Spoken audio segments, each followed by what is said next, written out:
Voilà, il creuse une petite cavité et dans cette petite cavité, il s'avère qu'il y a un morceau de stup, déjà un beau petit morceau. Retour dans le centre-ville de Chartres. La maison d'arrêt, un lieu que les hommes du commissariat connaissent bien. Avec une capacité d'accueil de plus de 100 détenus, la prison de la ville est en effervescence permanente. Régulièrement, les policiers doivent y intervenir, le plus souvent pour vérifier des colis suspects. Retour au commissariat. Aujourd'hui, c'est une basket qui a servi de cachette. C'est parti. On est appelé donc par la maison d'arrêt, hein, un individu qui se présente avec un sac pour remettre des effets à son frère qui est incarcéré. La maison d'arrêt, comme ils ont l'habitude de procéder, prennent le sac, la pièce d'identité de l'individu, et au moment où ça passe au rayon X, ils s'aperçoivent en fait tout simplement qu'il y a une masse anormale au niveau d'une chaussure. Donc tu vois, je te présente la chaussure. Hein. C'est une chaussure banale, une basket, hein, un petit système ingénieux, où il s'amuse à retirer la semelle, déjà un beau petit morceau.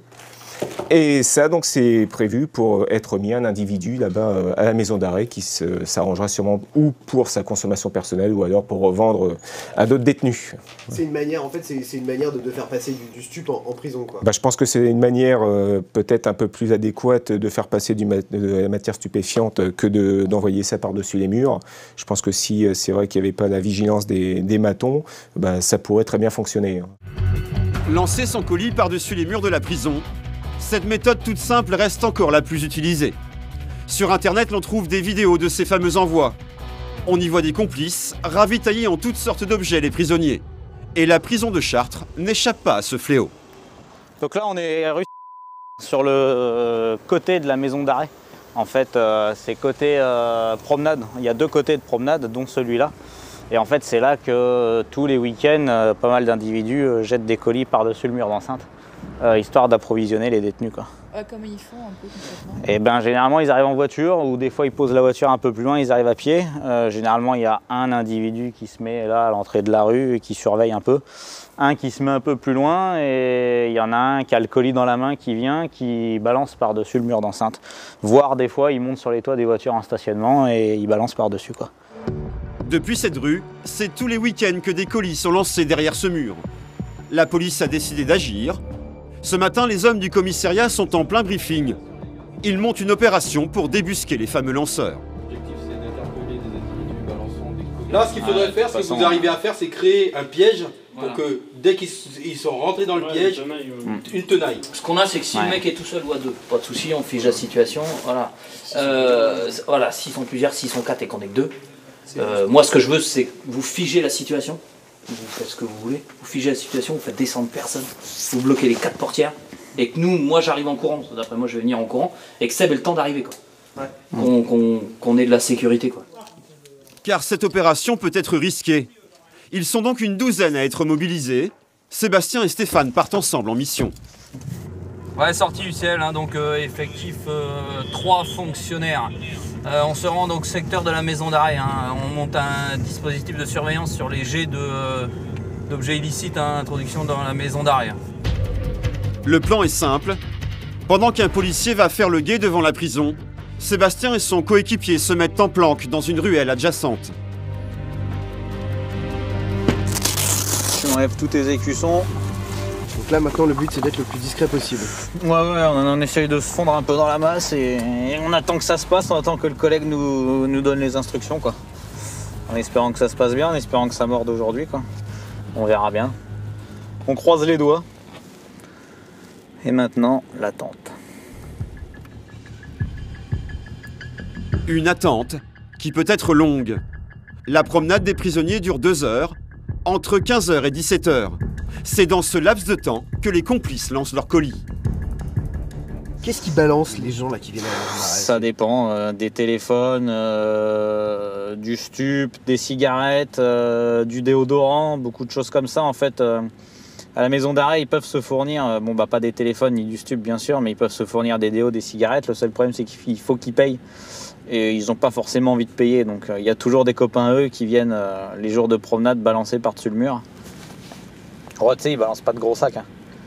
C'est que des petits colis conditionnés souvent dans des paires de chaussettes. Ça amortit la chute, ça rentre dans une poche et voilà, c'est pas très gros quoi. Ça permet de, quand ils reçoivent le colis de l'autre côté, ça permet de dissimuler très rapidement quoi.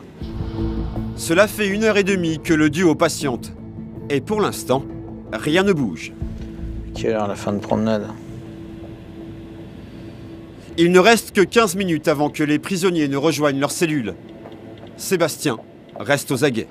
Tu vois, même si c'est pas la première fois, il y a toujours une petite montée d'adrénaline. Tu sais, t'es impatient, tu te dis ah putain, tu te dis il faut que ça paye là. Et de l'adrénaline, Sébastien va vite en avoir. Alors qu'il n'y croyait plus, sa radio vient d'émettre un signal. Quoi?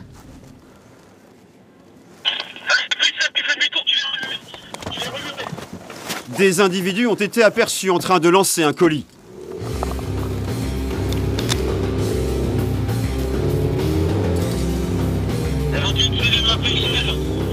À toute vitesse, les deux hommes rejoignent leurs collègues.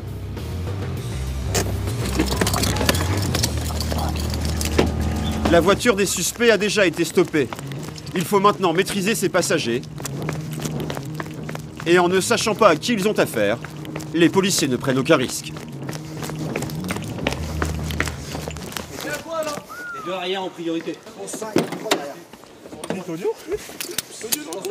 Attends, j'ai ma ceinture aussi. T'as pas la ceinture. Ouais, qu'est-ce qui se passe?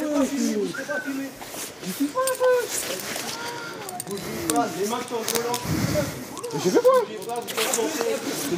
Voilà. Assis-toi là, on va te le dire après. Assis-toi là. Attends, je me mets bien. Tiens, tu me le surveilles? Donne tes pinces. Dans la voiture, ils sont 5 et ils ne se laissent pas faire. Mais non, tu laisses tranquille. Ah, ça va bien se passer si tu te laisses faire.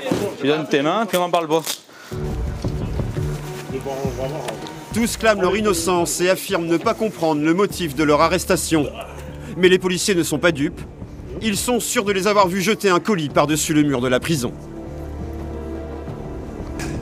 Ça y est, se tromper de personne.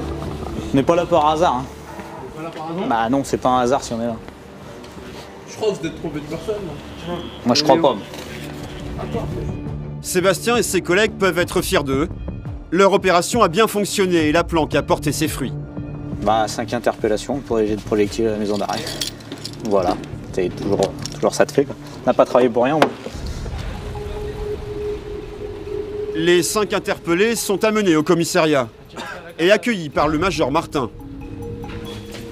C'est avec ta voiture? Donc on va faire une perquisition de ta voiture.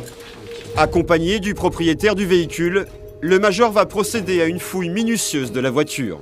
Donc dans le cadre de cette affaire, on va faire une perquisition avec le conducteur du véhicule, de son véhicule, pour voir s'il n'y a pas un restant de colis, d'objets illicites dans la voiture, puisqu'on sait qu'ils ont été interpellés en train de jeter un colis par-dessus le mur de la maison d'arrêt.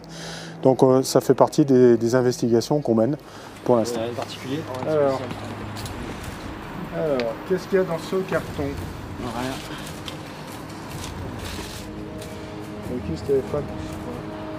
Je sais pas, c'est quelqu'un qui avait pas envie que le téléphone il vienne chez les flics? Ouais, je pense. On va l'exploiter. Il y a encore un téléphone là. La fouille n'a pas donné grand-chose. Seuls 2 téléphones ont été saisis. Leur contenu sera examiné dans l'espoir d'y trouver des éléments de preuve. En attendant, les 5 suspects nient fermement les faits qui leur sont reprochés. Qu'est-ce qui s'est passé Moi j'ai rien compris, je sais même pas pourquoi je suis là. C'est quand même étrange, tout le monde ne comprend rien de cette histoire. Sur la petite ma mère, je comprends rien du tout. Je vous jure, je joue pas le sérieux là.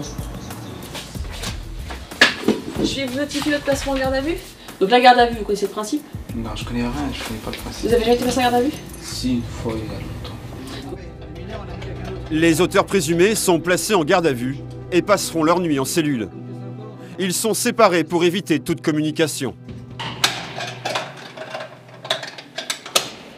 Vous ne parlerez pas entre vous. Dans quelques mois, ils seront convoqués au tribunal correctionnel. Ils risquent une peine d'emprisonnement.